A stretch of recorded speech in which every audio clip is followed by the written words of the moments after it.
প্রিয় বন্ধুরা, এই হচ্ছে মহান আল্লাহ রাব্বুল আলামিনের কুদরতের নমুনা।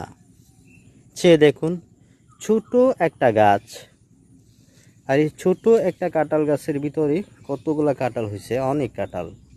এখানে গাছটা খুব একটা বেশি বড় না, একেবারেই ছোট। গাছের কাঁঠাল কিন্তু অনেক, কত সুন্দর মাশাআল্লাহ।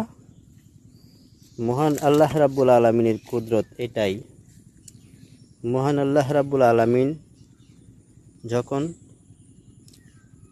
যেখানেই চান সেখানেই তার কুদরতের নমুনা আমাদের সামনে দেখিয়ে দেন, আমাদেরকে দেখিয়ে দেন। তো মহান আল্লাহ রাব্বুল আলামিনের কাছে অনেক অনেক শুকরিয়া যে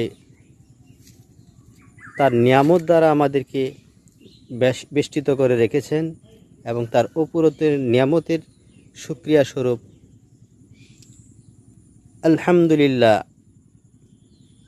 এবং কৃতজ্ঞতা প্রকাশ করছি।